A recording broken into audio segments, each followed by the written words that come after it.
Welcome to Satisfied, a monthly program on the The Generation podcast, designed to offer practical tools based on biblical principles so that anyone can experience full purity and lead others to do the same. Hello and welcome back to the Satisfied podcast. This is Ryan Swanson, and we're jumping back into our series here. First off, let me just say a quick word of big news on the street here in Menominee Falls, Wisconsin right now is, as you probably have heard, that Jana Van Gelderen did go ahead and marry Judson Schultz. And so now Jana and Judson Schultz are beginning their life in ministry together.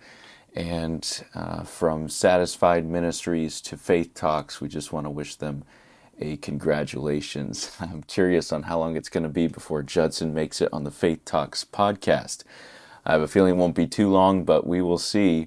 I'm not sure if that's been a dream of his, getting on that program or not, but I can see an interview coming before long, so maybe you want to reach out to Jana or Anna Faith there and request that if you'd like to hear their story or something on that podcast.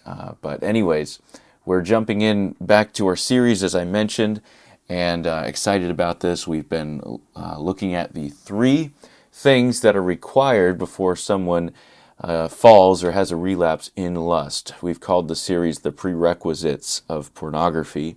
And last month we looked at the area of isolation. We looked at the problem of being alone. Woe to him that is alone when he falleth, Solomon says in Ecclesiastes chapter 4. And of course the threefold cord is not quickly broken. So we discussed that in that last podcast.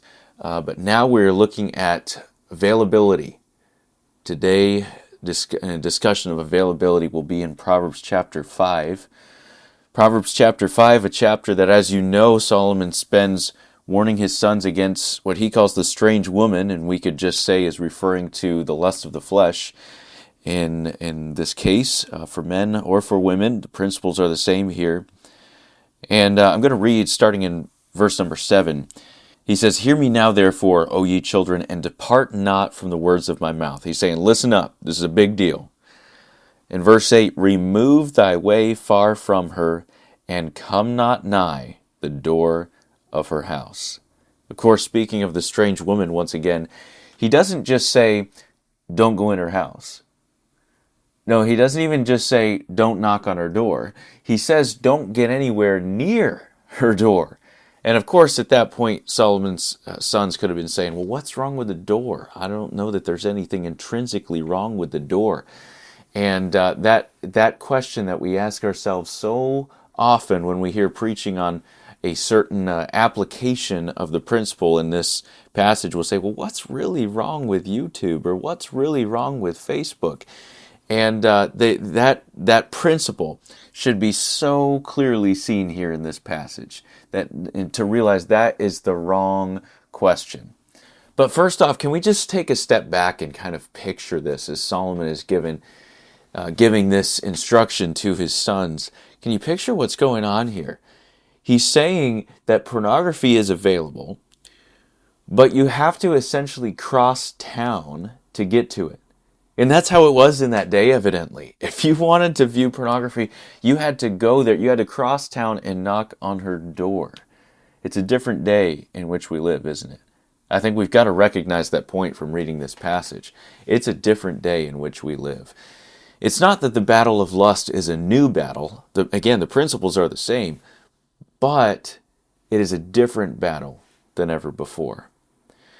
The biggest difference between what Solomon is, the instruction he's giving here, and the application he's giving his sons, and the application we have today, the biggest difference is the change in one area, and that is availability.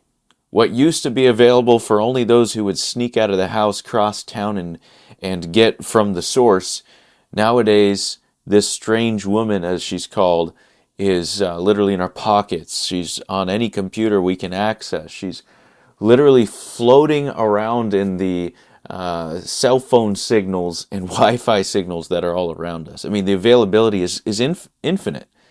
At almost any given moment, you can have access. It's a scary thought, and it's a different day in which we live. So if anything, as we read through the principle here, it should only be applied even more so today, even to a more extreme degree, I believe, because of the prevalence of the temptations that we're facing today. So again, back to the picture here. Solomon is saying in verse 8, remove thy way far from her, and come not nigh. Don't get even close to the door of her house. Most of the time when we find ourselves in her house, in other words, we've had a relapse, we've fallen in some way in regards to our purity, and so we've stumbled, we'd have a compromise, and we have found ourselves in her house, and we somehow can't believe that we made it there again, and we say, I'll never do this again, I don't know how that happened, and so we go back home, but then we find ourselves never strategizing or asking the question, what did I do to get to this place? Or what decisions could I make and steps could I take to be sure I never get to this side of town again? Somehow we've got to stay on our side of town. So if we instead, then we'll actually ask that question, how did I get to this place? How did I get to her door? How did I get inside? And probably what you'll find is look around on that side of town. What other things are over there? You might see a theater on one side of her house called YouTube. You might on the other side of the house see a social center called Facebook or Instagram. And these things that we think, oh, what's really wrong? Is there a Bible verse against YouTube? Is there a passage of Scripture that says you cannot go on Facebook? Again, totally the wrong question. The fact is, you have probably found yourself going to those things, or it could be something different that is close to her house. And by venturing that close, you have found yourself then being tempted with the strange woman's house, which is right next door. And I want to make this clear. This isn't a message against YouTube, all right? It's not a podcast against Instagram or Facebook. You have to decide for yourself what those things are that are on either side of her house, because they're going to be different for each one of us. No, I think there could be some things that are just off limits and would be ridiculous and very unwise for anyone. But instead of just saying Solomon's preaching against YouTube, I want you to ask yourself, when you fall, how did you get there? What were you just visiting? What are you next door to in that case? How did you get there? Because whatever area that is, that now becomes sin. The command in this passage is to not get anywhere close. That's what it is. So what things are close? And what is drawing you to that side of town? You've got to steer clear. So, that could be done, first of all, as we just stated, by setting up some boundaries on things we're not going to do. We're not going to be, maybe for you, it's not going to be, I'm not on Facebook on my phone. I don't have the Facebook app on my phone. I don't have the Instagram app on my phone. So that might be, I don't have the YouTube app on my phone. Maybe though that's a big deal in the step that God wants you to take in that way to be sure you stay on your side of town. However, what if you're on the internet and you use it for work or for research for school, and there's just so much filth available there at all times at your fingertips? What could be a helpful way to minimize the availability of that moment? Well, of course, an internet filter, Covenant Eyes, Accountable to You. I'm more familiar with Covenant Eyes, but I've heard great things about Accountable to You, and there's others as well. And these things, by the way, are not replaced by the Court app. I use the Court app. I still use Covenant Eyes. I think the Court app is focusing on the area of isolation and maintaining that daily accountability with other individuals. But the Covenant Eyes and Accountable to You, those are focused on the availability. They're cutting back on the access that you have at any given moment. Now, whenever I bring up filters, inevitably there's a conversation that ensues. Someone saying, yeah, but you can get around any filter, so it doesn't really do anything. Well, I want to challenge our thinking on what exactly is the purpose of an internet filter. What is the purpose? Years ago, my family had a storage unit that we were renting while we were in between a move. And I remember my dad needing a lock. He needed to purchase a padlock to put on the outside of that storage unit. So we went to Home Depot. We went over to the aisle that had several racks there on the wall of locks. And he called over a Home Depot associate and just simply said, I've got a storage unit. I need you to recommend a lock to me that would keep someone out of my storage unit.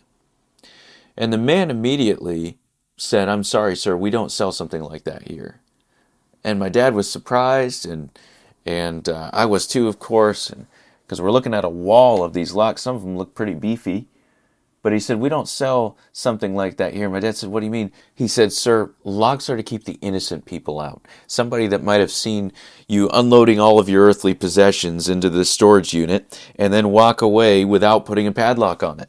And now they're standing there looking, knowing what's inside, and notice that it wasn't locked. Now, they didn't come here looking to steal something, but at that moment, they might be tempted.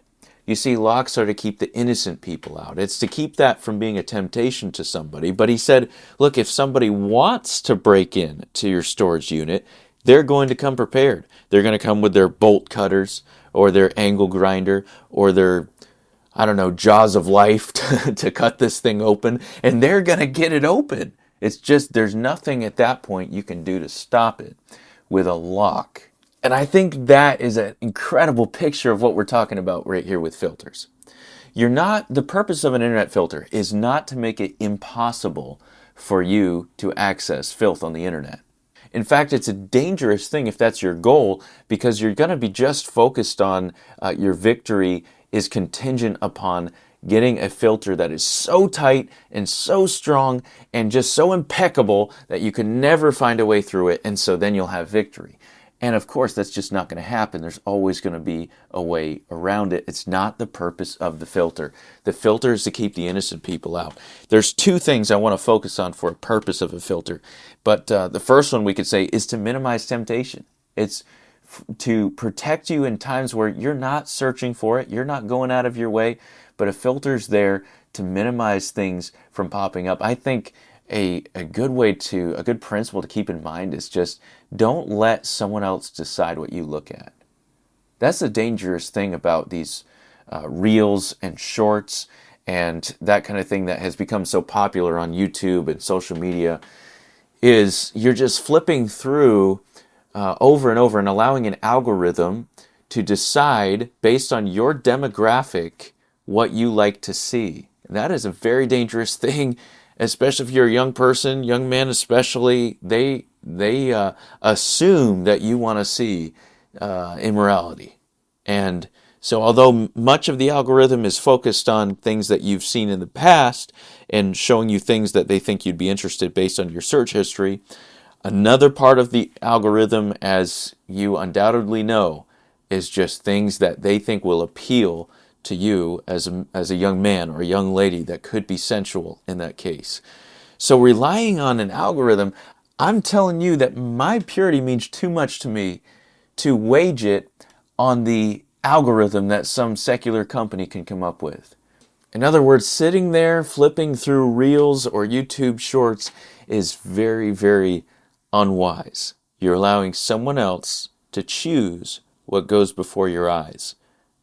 Back years ago, the equivalent would have been channel surfing. And of course, that was never something that was wise. Sitting at a TV with cable internet and just getting on the channel clicker and browsing through, letting someone else choose what goes before your eyes. So the first purpose of an internet filter then is to minimize temptation. We have all the reason in the world to put guards and tools in place that can help protect us from those temptations that we know are going to be there looking for us. But the second reason I think you should have a filter is even for somebody that you really don't think you're going to be tempted. I mean, this might be someone that's already been on a purity journey, and maybe they've arrived at, I don't want to use that word arrived, I guess, but maybe they've reached a point where they are, they really don't feel that they're going to be tempted by something that comes up. Now, I'm not even sure that I've talked to someone at that that's at that point, but maybe that's you, and you're just not worried about really being tempted at all. There's a billboard that I saw at one point that was by a filter company. I may have mentioned this on a podcast a couple years ago, but it was by a water filtration company and had a very simple byline up there on the billboard. It said this: buy a filter or be a filter. And it had a picture, as I recall, of a boy drinking straight out of the water faucet. Now, obviously, the idea is there that there's always going to be a filter. Something is going to catch the impurities that are coming through in the water. It's either you put a filter on your house and catch them before they get to you, or you become the filter as those impurities come out in your own system as you ingest that water. So to somebody that says either, I've reached a point where I'm really not concerned about temptation, so I don't need a filter, or to someone that has by God's grace protected their innocence, they're still maintaining their innocence and have not yet really been awakened to some of these deep desires. For both of those cases, I think it's equally as important for the second purpose of a filter, and that is to guard innocence.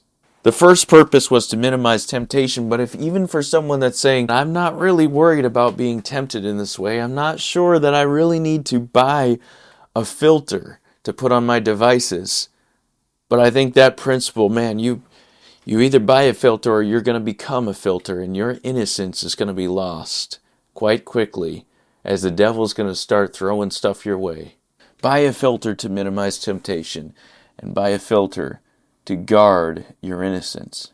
Now, could somebody just say, really the answer for me is just to not use a smartphone, or to not own a computer, or to not be on the internet? Well, absolutely. And I've known men that have taken that standpoint, and I respect that. That's awesome. I think the things we're discussing now are applications to fit a broader spectrum of individuals. And I think a filter is a good resource for that. But if the Lord's specifically leading you to just be done with some of those areas of technology, then I'm all about that. And of course, do not say no to the Holy Spirit in that area.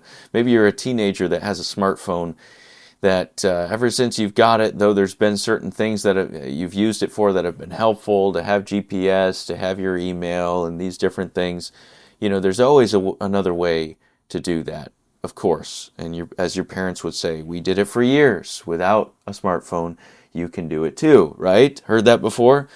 And even though you may be holding one right now, it doesn't mean that it's necessary, and it doesn't mean that the Lord couldn't lead you to give that up and go backwards, as it were, to a dumb phone and be helped in that way. So I just want to throw that out there. I've known guys that was the step that the Lord led them to, and that very, very well could be for several listening to this podcast. So I just wanted to put that out there, I would say if the step of a internet filter is not what God's leading you to, then the only other option I could see would be Him saying, let's be done with this technology for a while, and just kind of go on more of a detox from this type of availability. Now, again, that's not totally going to solve the issue. Again, that's not the purpose of minimizing the availability in this way, and there's always going to be somewhere else you could go for it, even with that step. The point is, take the step the Lord is leading you to at this moment. Take the step. It's a different day in which we live, but again, the principle from Proverbs chapter 5 is the same. We have to be willing, through whatever means necessary, no matter what we need to give up. We cannot allow ourselves to be on her side of town. And let me end with this final principle here. I think many of us in a discussion of purity have some reserves.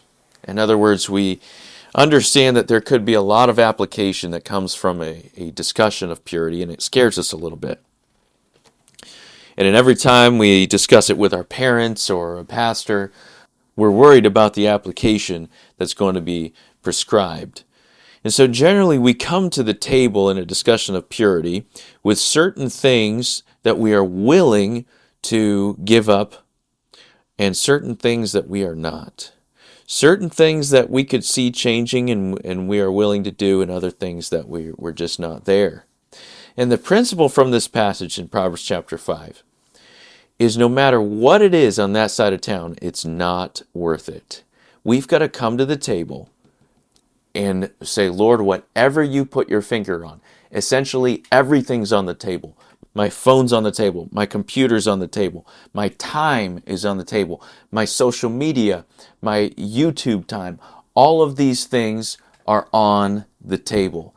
And Holy Spirit, if you put your finger on any one or all of them, they're gone. Because I am not going to risk my purity and integrity on the frivolities of this world. It's not going to happen.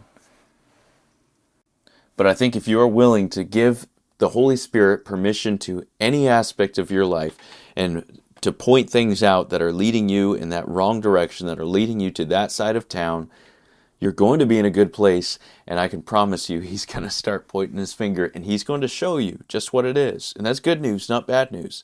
He's going to show you what needs to change if you're willing, if you put it all out there on the table.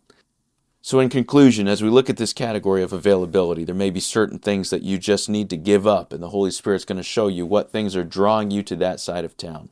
But then maybe there's an application the Holy Spirit wants you to take by installing a filter, Covenant Eyes, accountable to you, something like that, on your devices to minimize the temptation and to guard your innocence. The principle is very clearly seen in this passage in Proverbs chapter 5. And it's also seen in other passages we've discussed in the past, such as Romans 13, make no provision for the flesh to fulfill the lusts thereof. In an age where the availability of pornography is near infinite, we need to stop setting ourselves up for failure and start taking drastic steps to set ourselves up for victory. So ask the Lord what that step would look like for you, and of course be obedient in whatever He calls you to do as you continue your journey to be less gratified and more satisfied with Jesus Christ. Thanks for joining us for this episode of the Generation Podcast. If you've been blessed or helped in any way by this episode or any other episodes, please consider sharing what God has done in your life. Your testimony could be exactly what someone else needs to take their own step out of the boat. To share your testimony, please visit thegeneration.org/testimony.